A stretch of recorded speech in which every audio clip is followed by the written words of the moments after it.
शहर के जाने माने रईस हीराचंद और उनकी पत्नी सुजाता की चमचमाती महंगी कार बंगाल की एक पुरानी बस्ती की सुनसान गली में एक बेरौनक से पुराने मकान के बाहर आकर रुकती है। सुजाता, ये तुम मुझे किस जगह लेकर आई हो? ये तो कोई गरीबों की बस्ती लगती है। यहाँ ऐसा क्या है? हीराचंद के कुछ भी समझ में नहीं आ रहा था कि सुजाता उसे ऐसी अजीब सी जगह क्यों लाई है, जिस मकान में दिन में भी अंधेरा दिख रहा था और धुआं उठ रहा था। आप मेरे साथ अंदर चलिए, सब समझ जाएंगे। यहाँ हमारी हर समस्या का समाधान मिलेगा। सुजाता और हीराचंद आशंकित कदमों से उस मकान में दाखिल होते हैं। तभी उन्हें किसी महिला की बाहरी आवाज सुनाई पड़ती है। चले आओ, चले आओ। हीराचंद ने देखा कि उस मकान के अंदर अंधेरा था। अचानक हीराचंद की निगाह एक कमरे की ओर पड़ी, जिसके अंदर हल्की हल्की सी रोशनी आ रही थी और उस कमरे के अंदर से धुआं उठ रहा था। शायद उस कमरे के अंदर आग जल रही थी। है? ये किसकी आवाज है? यहाँ इतना अंधेरा क्यों है और ये धुआं कैसे उठ रहा है? मेरा तो यहाँ दम घुट रहा है। सुजाता और हीराचंद धीरे धीरे कदमों से उस कमरे के अंदर चले गए। अंदर वाले कमरे में बिखरे बाल वाली एक खूबसूरत सी बूढ़ी औरत सामने जल रही आग में एक मुर्गी की गर्दन काटकर उसका खून गिरा रही थी और मुर्गी का शरीर छटपटा रहा था। ये देखकर सुजाता को उबकाई आने लगी। हीराचंद ने सुजाता की ओर देखकर कहा, तुम ही मुझे यहाँ लेकर आई हो और खुद ही घबरा रही हो। कौन है ये भयानक सी शक्ल वाली औरत और हम यहाँ क्यों आए हैं?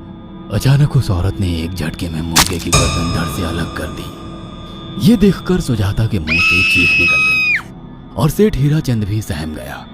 वो बहुत डरावना नजारा था। ये अघोरा ताई हैं। ये हमें अपनी काली तंत्र विद्या से संतान सुख प्रदान कर सकती हैं। इसलिए मैं आपको यहाँ लेकर आई हूँ।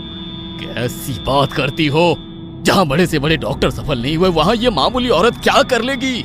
हीराचंद की बात सुनकर अघोरी ताई ने गुस्से से हीराचंद की ओर देखकर कहा, नादान हीराचंद, काली विद्या में इतनी शक्ति है कि मरे को भी जिंदा कर दे। संतान पैदा कराना कौन सा मुश्किल है? तुम्हें मेरा नाम कैसे पता? क्या तुम सच में हमें संतान सुख दिला सकती हो? तुम जितनी दौलत मांगोगी मिल जाएगी, अगर ये संभव है तो।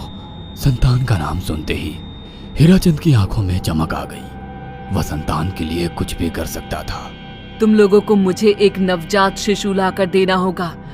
मैं उस शिशु की बलि चढ़ा दूंगी और फिर वही शिशु तुम्हारे घर में फिर से जन्म लेगा। नवजात शिशु की बलि का नाम सुनते ही सुजाता और हरिचंद डर के मारे सिहर गए, पर उनकी आंखों में उनकी संतान का सपना ज्यादा बड़ा था। वो सब करने को तैयार थे। अघोरा ताई, आप जैसा कहेंगे हम वैसा करेंगे। बस हमें संतान सुख दिला दो। बिना वारिस के हमारी दौलत किस काम की? संतान सुख के लिए अंधे हो चुके सुजाता और हरिचंद अपनी नौकरानी शीला से एक नवजात बच्ची चोरी करवा के अघोरी ताई को दे देते हैं।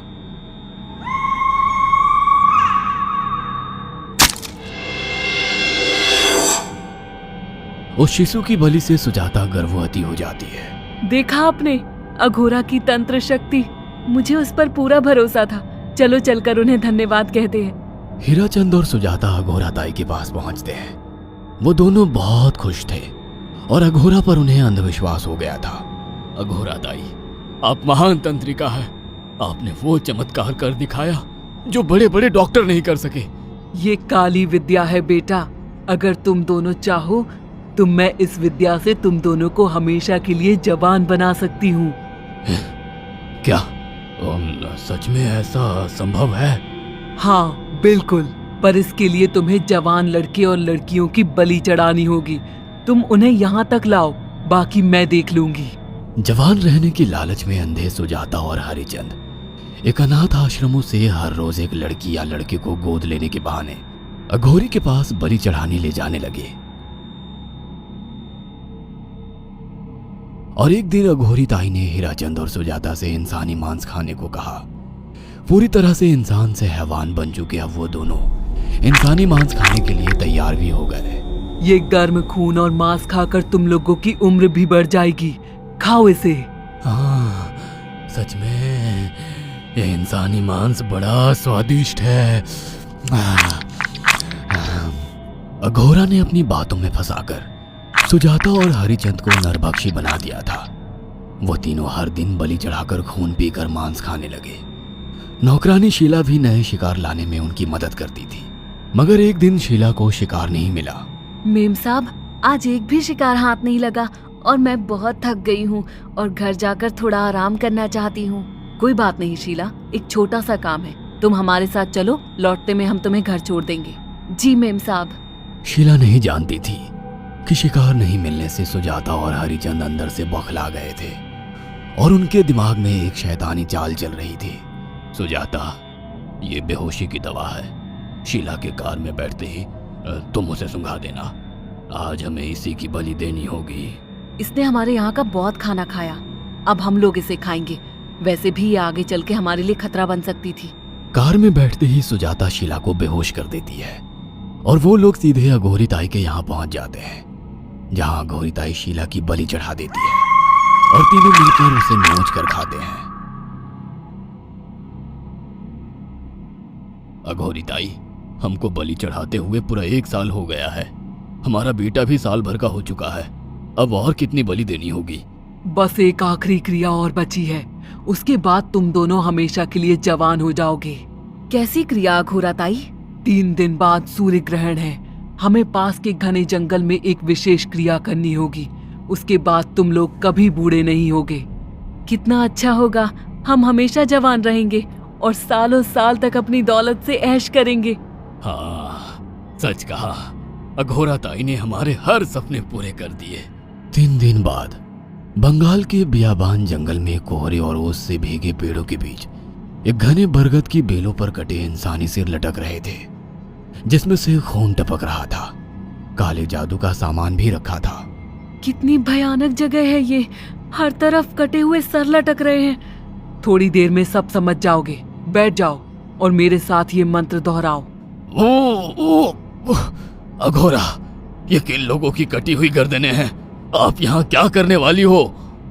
हीराचंद की बात सुनकर अघोरा जोर जोर से हंसने लगी और उसने एक शैतानी हंसी हंसते हुए हीराचंद की ओर देखकर कहा, तुम जैसे ही लोगों ने अपनी इच्छाओं को पूरा करने के लिए इन लोगों की बलि चढ़वाई है और फायदा उठाया है। अब तुम दोनों आंखें बंद करके यहाँ बैठ जाओ और मेरे साथ मंत्रों को दोहराते जाओ। अघोरा ने सुजाता और हरिचंद को वशीकरण मंत्र और काले जादू के इस्तेमाल से सम्मोहित कर दिया और देखते ही देखते वो एक भयानक डायन में बदल गई और चीखती हुई बोली, अब मैं तुम दोनों की बलि चढ़ाकर अमर हो जाऊंगी, क्योंकि तुम लोगों ने 100 लोगों की बलि का खून पिया है। देखते ही देखते उस डायन ने फरसे से एक एक करके सुजाता और हरिचंद की गर्दन काटकर जल रही आग में बलि चढ़ा दी और उनका गर्म खून पीने लगी। जब तक तुम जैसे मूर्ख और लालची लोग अपने फायदे के लिए दूसरों को मेरे पास लाते रहेंगे, मैं उनका फायदा उठाकर ऐसे ही उनकी बलि चढ़ाती रहूंगी। दरअसल अघोरा एक डायन थी और अपना स्वार्थ पूरा करने के लिए उसने हीराचंद और सुजाता की लालच का फायदा उठाकर उनकी भी बलि चढ़ा दी। बुरे काम का बुरा ही नतीजा मिलता है। अगर आपको हमारी ये कहानी पसंद आई हो तो इसे लाइक और शेयर करना ना भूलें।